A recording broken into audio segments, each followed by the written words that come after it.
Hey guys, what's going on? Retro here, and I'm back with another TF2 commentary, and welcome back to another episode of TF2 Weekly, the weekly series where I bring you guys the most interesting TF2 news of the week. So we've had some pretty crazy changes in the past week, starting off with the removal of the infamous hack known as LmaoBox. Now, if you weren't born yesterday, then you probably have a good clue of what LmaoBox, and will be glad to hear that you will never run into another LmaoBox user from this point on. But that doesn't mean that TF2 is free of any hacks. So tomorrow a new hack undetectable by VAC could pop up and fill the void of the removal of LmaoBox, but hopefully that won't happen. Now, this is a huge step for Valve, finally taking action with some help of a few familiar users in the community such as MaxBox himself, sending Valve the loader for LmaoBox to make it detectable. Now, with LmaoBox gone, this will hopefully encourage users to return back to competitive and be able to play legit matches to prove their skill. Now, I know for a fact I, along with many others, were turned away from playing competitive and matchmaking altogether because we just started running into 360 aimbot heavies and we realized that there's nothing we could do about it. Basically, matchmaking was given a bad rap because of its security system and how Valve basically left the door open and never closed it. However, with this action, Valve has successfully actually closed the door this time and locked it, so hopefully we should be able to enjoy matchmaking in all its glory without hacks anymore, well, at least for now. Now, on the other side of the spectrum, along with the VAC wave, a particular user by the name of JCapps was VAC'd himself. But you may ask yourself, Retro, why are you only naming one of the thousands of users who were VAC'd? Well, this happens to be the owner of a burning team captain and other various rare gems such as a clean uncraft uncraft pair of buds and many more rare items.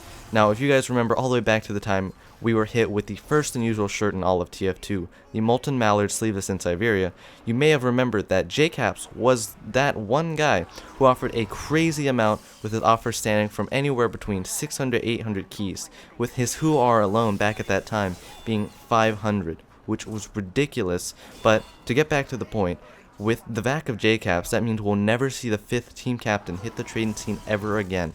It will be locked away forever in his inventory, only for him to use and never be able to sell or profit ever again.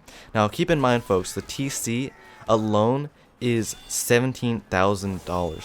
And also to add on top of that, he has 3 uncraft Whoars, resulting in around another $2,500, something around 2.5k, since I think they're each like 300 or 400 keys, something ridiculous, but bringing the grand total to around $20,000 locked away forever. Now, I don't know about you, but that's a ridiculous amount of money to lose to the game because of hacking.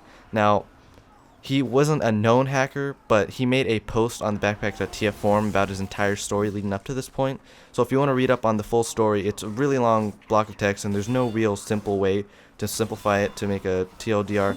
So I definitely recommend you click on the link down in the description and read up on it if you're interested in learning more information on it.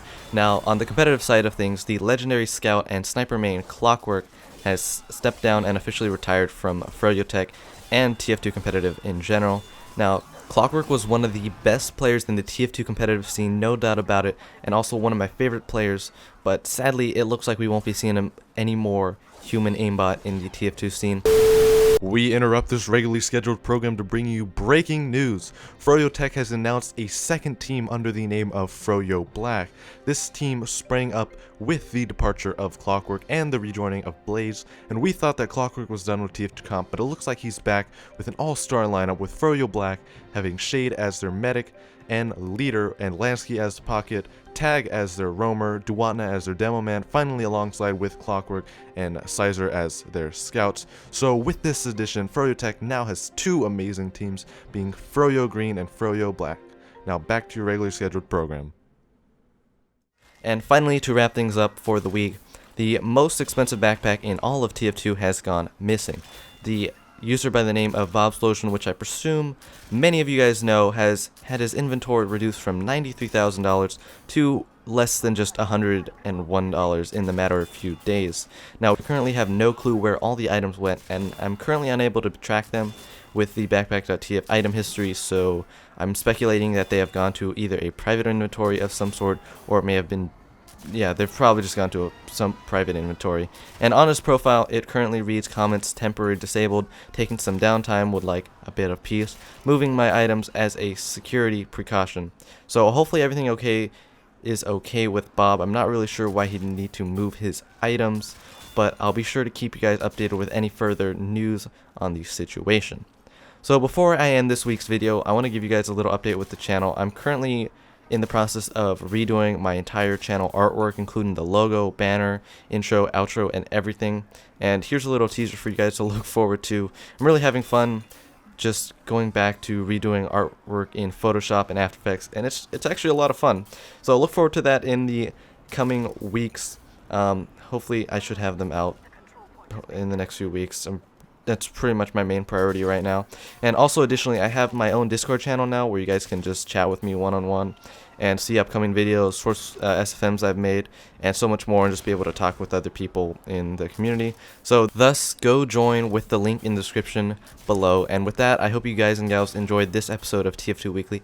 And be sure to let me know any feedback you thought about the stories this week, and if I missed anything this week in the comment section below, and I will see you on the battlefield. Overwatch beta!